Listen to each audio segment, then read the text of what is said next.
Hello, my name is Alejandro. I live with my wife Cecilia and our young daughter. We are from Valle San Luis Potosi, and we used to live in a small village in the mountains. It's a very small village with few inhabitants and very little street lighting. This story began not too long ago. You see, my wife and I were trying to have another baby. We tried for a long time but were unsuccessful. So my wife decided to see a woman in the village who is a healer and makes all kinds of potions for different ailments, heartbreak among other things, to somehow help her conceive. I know some might find our decision ignorant, but in our village, it's very common since they hold those types of beliefs. And I say they, because I wasn't entirely convinced that it would work. What I really wanted was to take my wife to the city to see a good doctor who could help us, but she refused multiple times, arguing that it was too expensive and that she had more faith in these types of remedies, if you can call them that. That afternoon, we left our daughter with the neighbor, and we headed to the healer's house, which was even further up in the mountains, isolated from the rest of the village. Upon arrival, my wife immediately mentioned feeling a very negative energy around her and gave me a menacing look. She then asked me to please step outside because the healer wanted to see her alone, indicating I should wait outside. So I stepped out, but not before telling my wife that I would be right outside for anything she needed. About 40 minutes passed and she hadn't come out yet, nor could I hear anyone inside. It was getting darker, and I was afraid because we had to walk back home through the deep darkness of the mountainous area, accompanied only by the sounds of animals in the background. Gathering my courage, I knocked on the door, but no one answered. 5 minutes later, I knocked again, calling out for Cecilia, saying we needed to leave. What I got in return was a scream from the healer, telling me I couldn't enter and that they would be done soon. My worry grew with each passing minute. I was about to force my way in when I saw my wife coming out. She had a confused look on her face. I asked her if everything was okay, and she just nodded yes. The healer didn't come out. She just closed the door, and we continued walking back in total darkness. I asked my wife what the healer had told her and why it took so long, but she couldn't answer. She looked very confused and said she couldn't remember what had happened inside. I was shocked and asked if she remembered anything at all, if something had been done to her, but she said no, that perhaps she couldn't remember because she was very tired and wanted to get home. She only remembered that the healer gave her something to drink, saying it was a remedy that would help us conceive. After that, she couldn't recall anything else. I was worried but chose not to say anything more, seeing how confused she looked. Finally, we got home and I put her to bed so she could rest.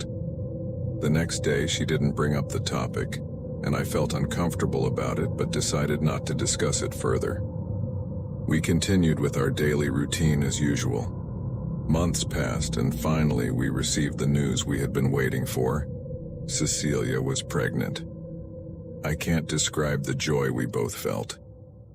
However, a few days after receiving the news, very strange things began to happen. One night, as we were about to go to bed, we turned off all the lights, and almost immediately, we started hearing laughter and voices outside our house. They sounded like women, or rather, older women. I turned on the light and looked out the window because it wasn't normal for someone to be passing by at those hours. It was a road, and only cars passed by during the day since it's very high up in the mountains and dangerous. So, I looked out the window, but there was no one there. It was all quiet and dark. I was surprised to see no one, as my wife and I had clearly heard those voices and laughter. My wife asked who was outside, and I told her no one. There was no one there. She looked at me doubtfully but said we should go to sleep since she was very tired. We turned everything off, and soon after, The same laughter and murmuring of older women could be heard outside our house again. But this time, not only did we hear them, but we also saw their shadows through the window. They were several women, and by their silhouettes you could tell they were old, with long, unkempt hair, very thin, as they moved closer to our window, and the laughter grew louder. I felt a chill throughout my body that I can't even explain. My wife looked terrified, unable to believe what she was seeing. She asked me, "Love, who are they? What do they want?" I swallowed hard, overcome with fear, and said, "I didn't know." I slowly got up from the bed, trying not to make any noise, and slightly opened a part of the curtain just enough to peek outside. But there was no one there. I opened the curtain wider, looking around, and could very clearly see shadows on the ground, moving away from our house quickly, disappearing into the darkness of the road. Whatever it was floating, but I couldn't see anything else. I told my wife what I had seen, and the first thing she did was go check on our daughter, who was asleep in her room. I carried her to sleep with us that night. I didn't sleep, watching over my wife and daughter, knowing something wasn't right and that whatever was lurking outside our home was not good. Days passed, and it became more common to hear those women outside our house. We were desperate, fearing for our safety and that of our daughter, but we could never see anything. Until my wife suggested we bring a priest to bless the house, and that's what we did. We brought the village priest and told him what had been happening. Upon arriving at our house, the priest looked at me and said, "Son, there is something very bad here, I can feel it." I didn't know what to say. I just asked him why he thought this was happening to us, if we were good, God-fearing people who had never done anything to invoke anything bad. He asked when these things started happening. I told him since we found out Cecilia was pregnant. He looked at me and asked if anything strange had happened before that. I told him about the healer, how we had been there, and how she had given Cecilia a remedy to help her conceive. The priest just closed his eyes and shook his head from side to side, as if saying no. I asked him what was wrong, and he said we had to leave as soon as possible, that the healer was a witch. He explained that for many years she had been conducting satanic rituals with other witches who lived further up the mountain, almost at the peak. They never came down because their appearance was terrifying, and they didn't mix with normal people. They killed animals for food and had no electricity, living like in the 19th century, only with candles and bonfires. But they were most known for liking to steal newborn babies and sacrifice them to drink their blood, thus rejuvenating and becoming more powerful. At that time, there were many pregnant women about to give birth who disappeared, so many that the villagers took turns watching night after night. Until one evening, just before dark, a pregnant woman was walking home along the road. A man watching from his window said he saw 4 women emerge from nowhere from the woods. The man described them as almost elderly women with a ghastly appearance, extremely thin, with long, unkempt gray hair. They were all dressed in white, with skin almost clinging to the bone. They came out from both sides of the road, surrounding the woman, looking at her belly, laughing in a chilling manner. The man ran out of his house, alerting the neighbors, who came out immediately, yelling at the old women to leave her alone. As soon as they saw us, those women, or whatever they were, took off, disappearing into the woods. We all ran to help the girl, asking if she was okay. She was in shock and couldn't speak for several days. The fear she felt was so great that it left her unable to utter a word, because she had seen them up close and could feel their evil and how they were after her baby, still in her womb. All the villagers went looking for them to take justice into their own hands. but they never found them. It's said they hide at the very top of the mountain, where they never come down unless they have a victim to prey on. And in this case, I believe it's your wife. When you went to that woman's house and she gave her that substance, it's most likely they put her to sleep to call the others and perform a ritual with your wife's body, so she could conceive and then take her baby. So son, you must leave immediately from here, he said, because your wife and your baby are in great danger. I couldn't believe what was happening. I burst into tears, repeating, "Why is this happening to us? We just wanted to be parents." The priest just gave me a hug and said, "Listen to me. Leave as soon as possible." I didn't want to tell my wife everything the priest had said because I didn't want to scare her and harm her in her state of pregnancy. I just told her we had to leave because I had been offered a very good job in the city of San Luis and that we would live there for a while with my uncle. Surprised, she asked me, "And when were you planning to tell me? We have our house here. I don't want to live as a burden in someone else's house." I convinced her, saying they were going to pay me very well, and that with time, we would be able to buy our own house with a better quality of life in the city. So we started packing everything, planning to leave the next day. Everything was ready, so we went to bed. We hadn't been in bed for long when we heard laughter outside our house again, and knowing what it was, I felt a terror I still can't explain. I took the rosary the priest had given me, pointed it towards the window and shouted, "Go away from here, you are not welcome, go away." My wife looked at me doubtfully and asked me, "Who are they? What's happening?" I didn't answer her and kept yelling at them to leave, only to receive mocking laughter behind the window, getting closer and closer until I could see their shadows. At that point, I was more angry than afraid, so I got up from the bed, opened the window, and there they were. 4 women dressed in white with gray hair, faces with skin clinging to the bone, deep dark circles, all barefoot, slowly approaching my window, looking at me and smiling. My wife screamed so loudly that my daughter started crying. I kept pointing with the rosary at the window, telling them to leave my house, that it was blessed, and they couldn't enter, but it seemed they didn't care. They kept laughing with that terrifying old woman's laugh that I can still hear at night when I sleep. I closed the curtains and called the priest, who told me he was on his way to my house, and that under no circumstances should we leave or open the window again. We waited, the 3 of us hugging each other, me trying to calm my wife and daughter, telling them everything would be okay, that the priest was on his way, but they kept crying uncontrollably, terrified.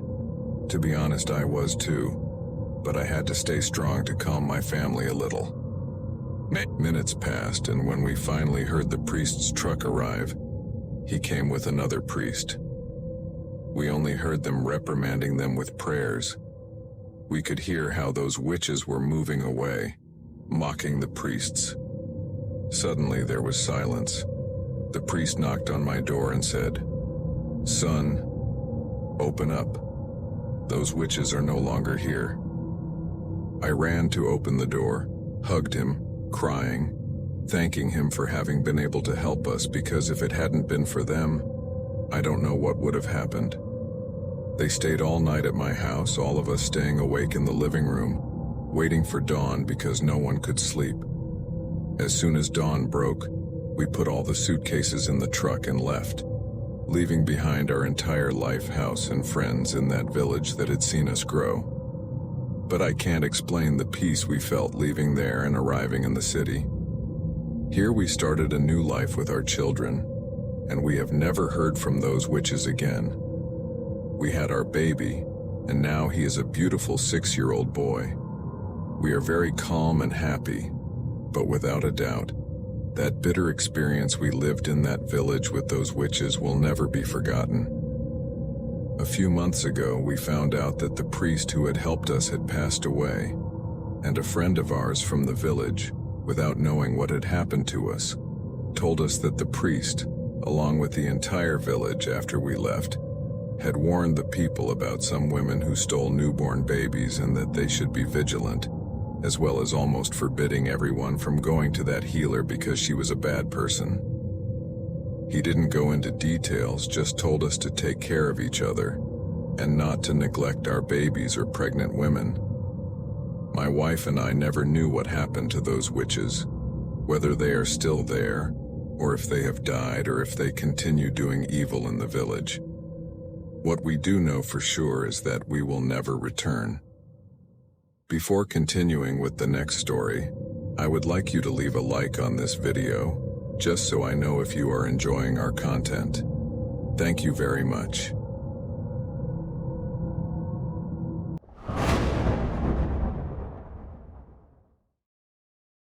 Hello everyone, my name is Joaquina, and this story took place many years ago when I was a child. I lived in a village near Guadalajara with my parents and my older brother Pedro. Near our house, about 4 blocks away, there is a very large lake, about 6 city blocks in size, and on the other side of the lake there is only forest, lush vegetation, and some animals. It was undoubtedly an ideal place to play with my friends from the neighborhood. Every day we would gather in front of the lake because there were some playgrounds for children and plenty of space to run. However, it had a dark side. Every night as the sun was almost hidden on the other side of that lake, deep in the forest, a group of women would gather, light a bonfire, and perform all kinds of strange prayers and chants. All the parents in the area had forbidden us from going there, and by sunset, we had to be at home. Otherwise, we would receive scoldings and severe punishments. I didn't understand what the big deal was if I came back a little late, but I later understood. My older brother Pedro, who was 19 at the time, had his group of friends with whom he would hang out and spend time by the lake. But one day, one of them disappeared. My brother told my parents that the last day they saw him was when he left a friend's house late at night around 10 p.m.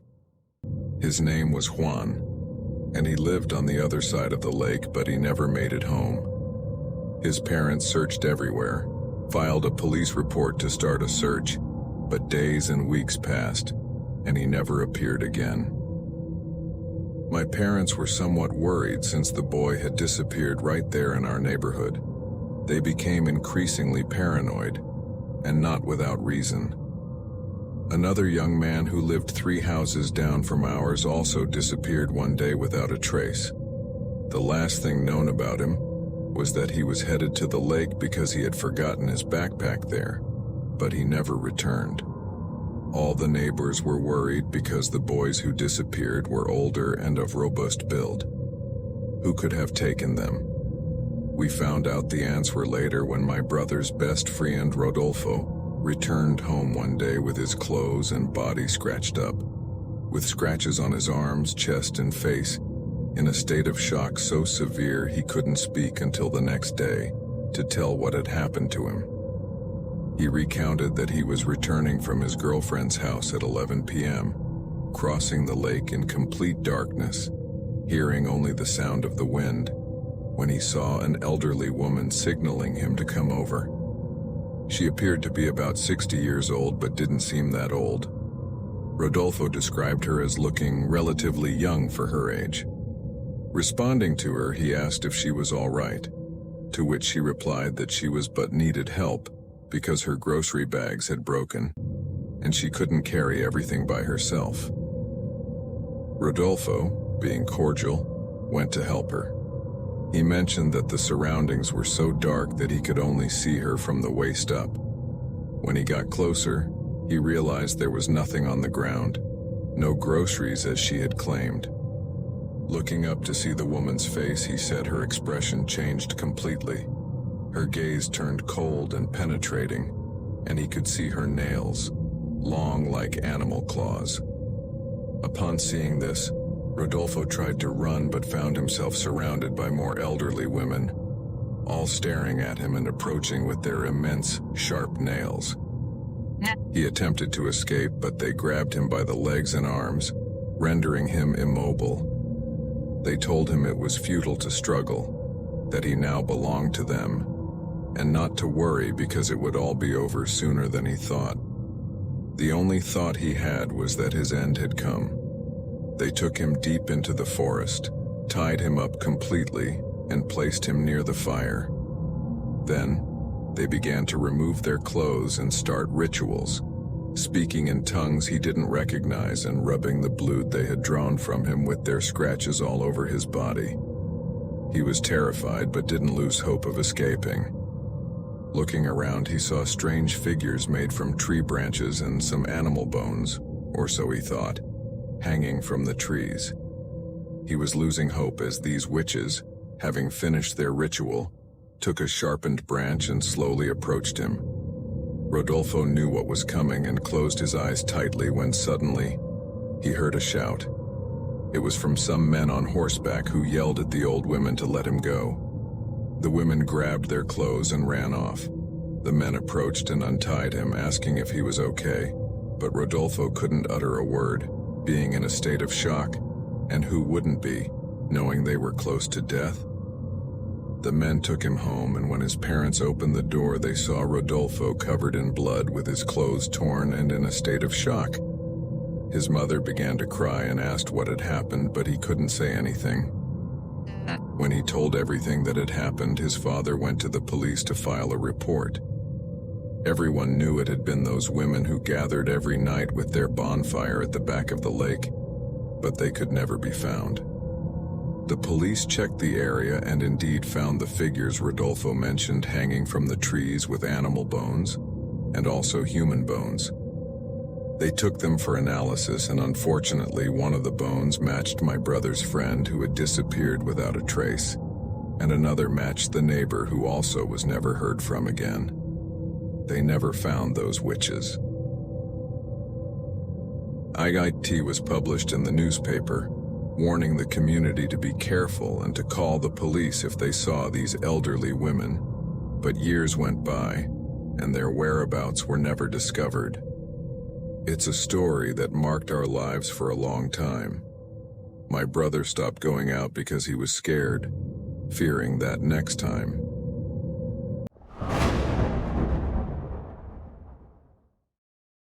This happened when I was a child living with my parents and two brothers in a small one-story house. My brothers and I slept in a room with a window facing the street. My youngest brother, who was only 5 years old, would wake us up every night. He was always at the window, looking out and talking to someone. We would put him back to bed and fall asleep again. This went on for some time until one night I asked him who he was talking to. I thought he would mention an imaginary friend or something similar, but instead, he told me about a lady who gave him candies and promised him toys if he would come with her, insisting that he shouldn't tell anyone about it. This scared me, so I told my parents. Furious, they stormed out of the house and headed straight to a run-down, dirty house at the corner, which I had thought was abandoned. They banged on the door so loudly it could be heard throughout the block. I didn't understand what was happening until the door creaked open, and an old woman appeared, instantly frightening me with her unkempt appearance. Gray hair matted and wild, deep dark circles under her eyes, worn clothes, a defiant gaze, and a mocking laugh as if she knew why my parents were there. She was rumored to be a witch who had kidnapped children over the years, luring them with sweets and gifts before they disappeared without a trace. Upon hearing my parents' accusations, she let out a long, mocking laugh. My parents warned her to stay away from us and left. The next night at 3 a.m., I woke up feeling as if someone was watching me. My little brother wasn't in his bed, nor was he with my other brother. I searched for him, fearing the worst, and alerted my parents. They were terrified and started searching the house. My father ran out into the street calling his name but returned crying, telling my mother, "She took him, she took him." My mother turned pale, understanding immediately. My father, anguished, insisted on checking the witch's house, so I followed. The door was open. The sight and smell inside were revolting, with animal remains everywhere and strange symbols and amulets on the walls and tables. My parents' despair was palpable when they found my brother's pajama top, but no sign of him or the witch. They vanished without a trace, and despite our efforts and police reports, we never found them. Over time, my mother fell into a deep depression, deteriorating until she passed away. My aging father still holds on to hope that my brother might return, but we know deep down that the witch used him, as she did with the other children, to rejuvenate herself before making them disappear. Now an adult with 3 children, traumatized by the incident, I've made sure our house has no windows, and we all sleep in the same room. My children don't understand yet, and although they will eventually need their privacy, I refuse to let them out of my sight. I know it seems paranoid and overprotective, but I'm determined to prevent history from repeating itself and ensure no witch can ever take them. I invite you to subscribe to receive more scary content. Please like the video, share it with your friends, and help spread fear. Thank you very much. See you in the next esto.